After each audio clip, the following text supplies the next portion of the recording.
नमस्कार। BA second year मध्यकालीन भारत, उसमें अलाउद्दीन खिलजी की बाजार व्यवस्था के बारे में कुछ जानकारी लेंगे। जैसा कि आप लोगों सबको विदित है कि अलाउद्दीन खिलजी के शासनकाल में उसकी जो सबसे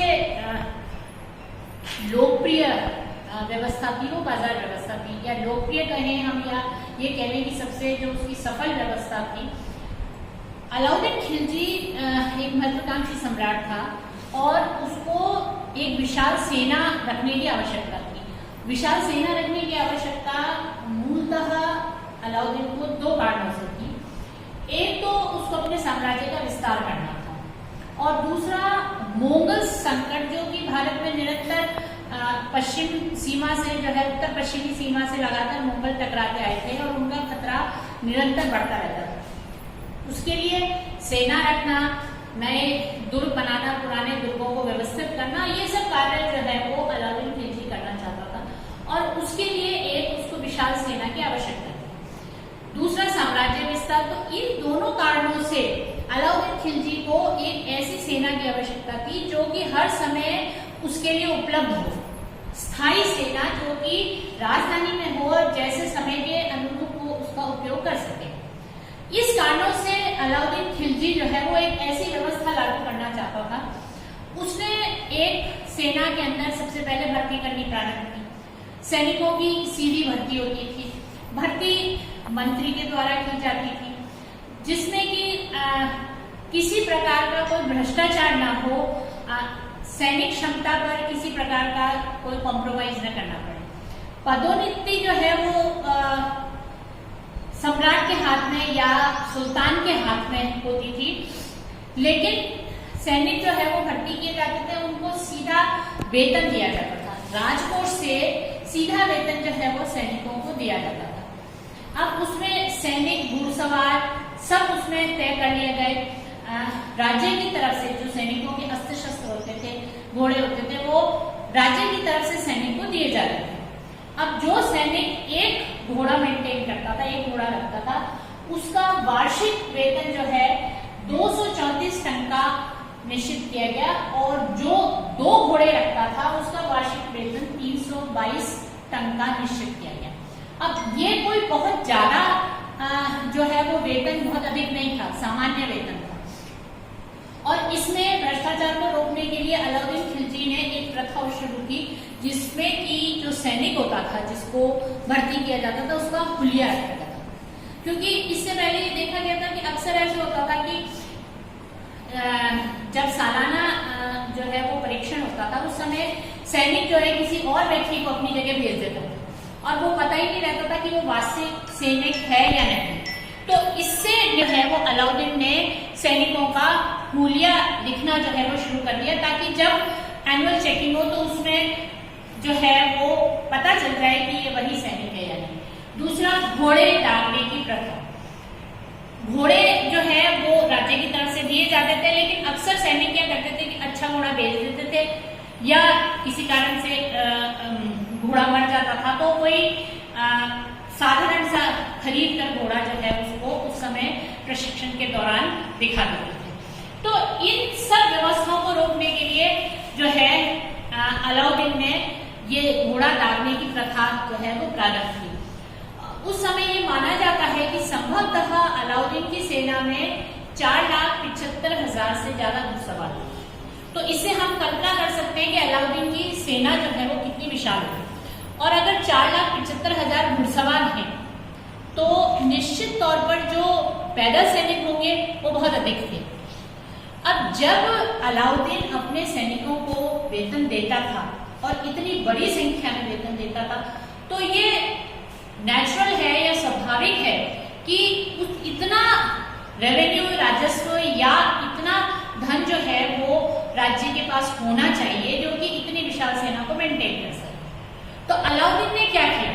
उसने वेतन तो सामान्य रखा, लेकिन उसने कोशिश ये की कि उस कीमत में उस सैनिक को जरूरत की सारी वस्तुएं उपलब्ध हो जाए।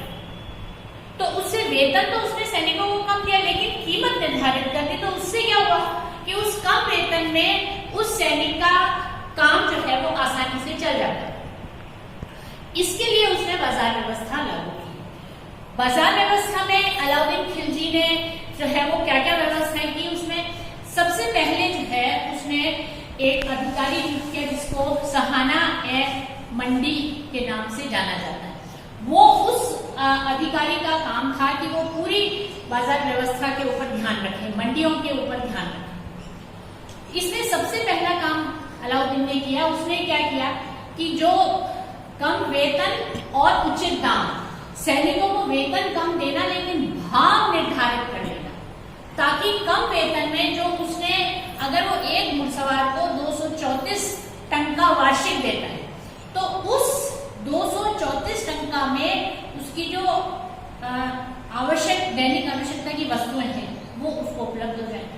तो उसमें कम वेतन और भाव निर्धारण। अब उसमें क्या किया, अलाउद्दीन खिलजी ने मंडियां बनाई, दिल्ली राजधानी के आसपास जो है वो उसने गोडाउन बनाए, सामान रखने के लिए जो है उसने बड़े बड़े भंडार बनाए और उसमें पूरे देश से सामान लाकर रखा जाता था। अब भंडारों के अंदर सारा सामान रखा जाता था। सामान कौन कौन से? सब एक व्यक्ति को अपने जीवन यापन के लिए जो भी वस्तुओं की आवश्यकता होती थी वो सारी वस्तुएं उसमें उपलब्ध होती थी। जैसे अनाज होगा, अनाज में सारे अनाज होंगे, तिलहन होगा, चावल होगा, गेहूं होगा, फिर घी होगा, तेल, कपड़े,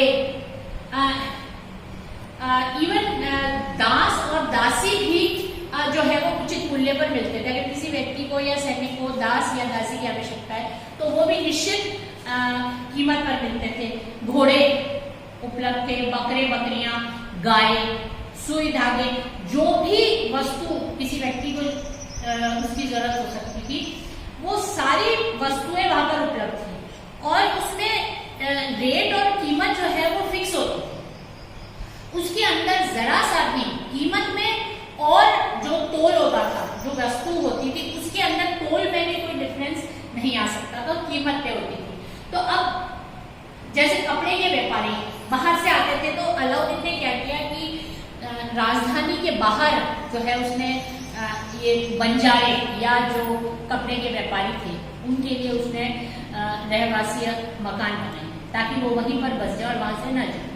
तो उनके लिए कर दिया ताकि वो कपड़ा जो है, कपड़े की जरूरत जो है उसकी पूर्ति कर सके।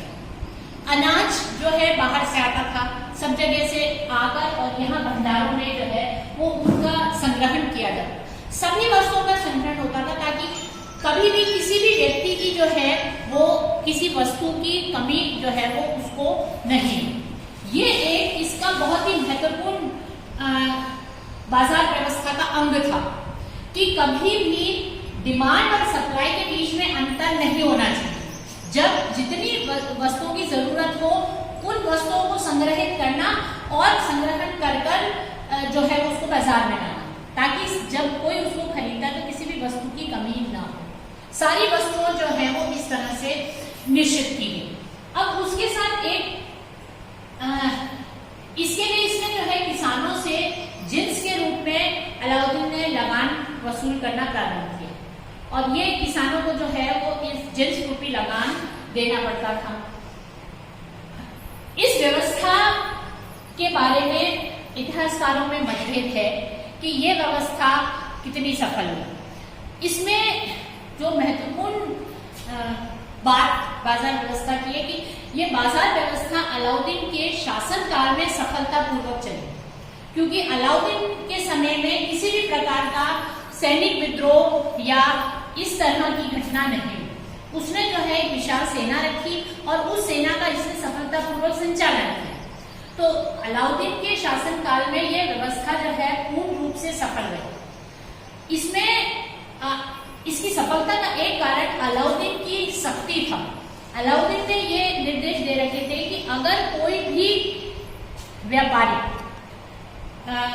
ज्यादा पैसे लेता है या जो नियत वस्तु जिसने ली है उस के तोल में अगर कमी मिल जाती है तो अलाउद्दीन ने आदेश दे रखा था कि जितना कम तोला गया माल या वस्तु, उतना जो है उस व्यापारी के शरीर से उसका मांस काट लिया जाए।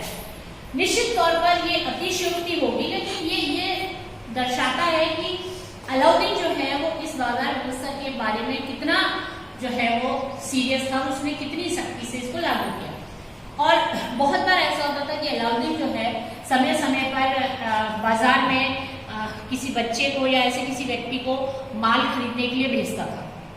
उसके पीछे उसका उद्देश्य ये था कि वो जब माल वो बच्चा लेके आता था तो वो उसको तुलवाता था कि माल जो है वो सही है या नहीं, और अगर वो माल कम होता था तो वो उस दुकानदार को दंडित करता था। तो इससे जो है, इस कारण से उसकी सख्ती से कोई भी व्यापारी जो है वो इस तरह का भ्रष्टाचार नहीं कर सकता था। ये भी कहा जाता है कि एक बार जो ऐसे समय में सहाना मंडी ने जो है वो अलाउद्दीन को इसका निवेदन किया इन वस्तुओं के बारे में, तो अलाउद्दीन जो है उसने उसी बाजार में ही उसको कोड़े लगवाए। कहने का मतलब ये कि उसने अपने अधिकारी को भी नहीं छोड़ा, सख्ती जो है वो उसने इतनी बताई जिससे कि व्यापारियों के अंदर इतना डर था कि वो जो है वो किसी भी तरह से ना तो कीमत में और ना माल में कहीं पर भी किसी तरह का कोई भ्रष्टाचार नहीं करते। तो ये अलाउद्दीन के समय में ये एक जो इसकी उपलब्धि है व्यवस्था करना, लेकिन उससे बड़ी उपलब्धि ये थी कि इस भाव को हमेशा नियंत्रित रखना। ये जो है अलाउद्दीन की बहुत बड़ी उपलब्धि थी कि उसके मृत्यु उपरांत तक जो है वो कीमतों में परिवर्तन नहीं हुआ।